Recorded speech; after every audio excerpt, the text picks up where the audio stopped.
ఇక బీసీల విజయాన్ని ఏ శక్తి ఆపలేదని రాజకీయ శాఖ మొదలైందని 2028లో బీసీ బిడ్డను ముఖ్యమంత్రిగా గద్దెనెక్కిస్తామని బీసీ సంక్షేమ సంఘం జాతీయ అధ్యక్షులు జార్జుల శ్రీనివాస్ గౌడ్ అన్నారు.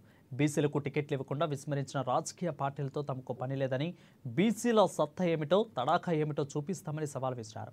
ఇక ఆదిలాబాద్ జిల్లా పర్యటనలో భాగంగా స్థానిక బీసీ సంక్షేమ సంఘ భవనంలో ఏర్పాటు చేసిన మీడియా సమావేశంలో బీసీ నేతలతో కలిసి మాట్లాడారు. తెలంగాణలో బీసీ వాదం బలపడిందని, రాజకీయ చైతన్యం చూసి బెంబేలెత్తిపోతున్నారని అన్నారు. ఇక ఈ ఉద్యమం ఆగపోదని, రాజకీయంగా ప్రపంచం సృష్టిస్తామని తేల్చి చెప్పారు. రాష్ట్రంలో ఎమ్మెల్సీ ఎన్నికలతో రాజకీయ వాతావరణం ఒక్కసారిగా వేడెక్కిందని అన్నారు. చాలా మంది ఎన్నికలను చాలా తేలికగా తీసుకున్నారని, కానీ బీసీలు మాత్రం ఇవే ఎన్నికలు రాబోయే సాధారణ ఎన్నికలకు సెమీఫైనల్గా భావిస్తున్నారని అన్నారు. ఇక ఎన్నికలు ప్రతి సామాజిక వర్గానికి లైఫ్ అండ్ డెత్గా మారాయని పేర్కొన్నారు. ఇక ఎమ్మెల్సీ ఎన్నికలలో బీసీలకు టికెట్లు ఇవ్వాలని ఉపాధ్యాయ సంఘాలు రాజకీయ పార్టీలను అడిగితే నిరాకరించాయని అన్నారు.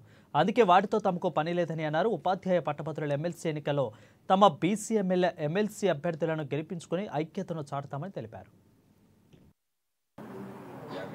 ప్రధానంగా తెలంగాణ రాష్ట్రంలో ఎమ్మెల్సీ ఎన్నికలు జరుగుతున్నాయి. ఈ ఎమ్మెల్సీల ఎన్నికలను మొదటగా చాలామంది చాలా తేలికగా తీసుకున్నారు. మేము మొదటి నుంచి ఈ ఎమ్మెల్సీ ఎన్నికలు ఈ 2025లో జరిగే ఎమ్మెల్సీ ఎన్నికలు రేపు 2028లో జరిగేటువంటి సాధారణ ఎన్నికలకు సెమీఫైనల్ లాంటిది అని చెప్పి మేము మొదటి నుంచి చెప్పుకుంటూ వస్తున్నాం. ఎందుకంటే ఇప్పుడు తెలంగాణలో రాజకీయ వాతావరణం ఒక్కసారి వేడెక్కింది. ఈ ఎన్నికలు ప్రతి సామాజిక వర్గానికి లైఫ్ అండ్ డెత్ సమస్యగా ఏర్పడ్డది. ఎమ్మెల్సీ ఎన్నికల్లో మేము బీసీలకు టికెట్లు ఇవ్వాలని చెప్పి ఈ ఉపాధ్యాయ యూనియన్లను అడిగాం, అదేవిధంగా పార్టీలను కూడా అడిగాం. కానీ ఎవరు కూడా బీసీలు గెలవలేరు, బీసీలు గెలుపు గుర్రాలు కాదు, బీసీలు గుడ్డగోషిగాళ్ళు, మీరు ఐక్యం గారు, మీరు ఏకం గారు, మీరు మద్యానికో మటన్ బిర్యానీకో పచ్చ నోట్లకో ఓట్లేస్తారు, కాబట్టి మీకు బీసీలకు టికెట్లు ఇవ్వమని చెప్పి నిరాకరించారు. మాకు టికెట్లు ఇవ్వనటువంటి పార్టీలు మాకు అవసరమా, మాకు టికెట్లు ఇవ్వనటువంటి సంఘాలు మాకు అవసరమా అని చెప్పి మేము బీసీ సంఘాలుగా ఈ ఎమ్మెల్సీ ఎన్నికల్లో బీసీ అభ్యర్థులను ఇలా ఎన్నికల బరిలో నిలపడం జరిగింది. మొదటగా బీసీ వాదం అంత లేదనుకున్నటువంటి పార్టీలు సంఘాలు ఇలా బీసీలలో వస్తున్న రాజకీయ చైతన్యాన్ని చూసి బెంబేలెత్తిపోతున్నారు.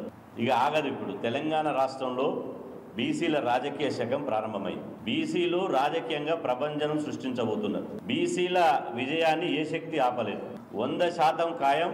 ఇప్పుడు జరుగుతున్నటువంటి నల్గొండ, ఖమ్మం, వరంగల్ ఉపాధ్యాయ ఎమ్మెల్సీ, అదేవిధంగా కరీంనగర్, నిజామాబాద్, ఆదిలాబాద్, మెదక్ ఉపాధ్యాయ ఎమ్మెల్సీ, అదేవిధంగా పట్టభద్రుల ఎమ్మెల్సీలో 3కు 3 ఈ బీసీ అభ్యర్థులను గెలిపించుకొని రేపు 2028లో బీసీ బిడ్డను ముఖ్యమంత్రి చేసుకోబోతున్నాం.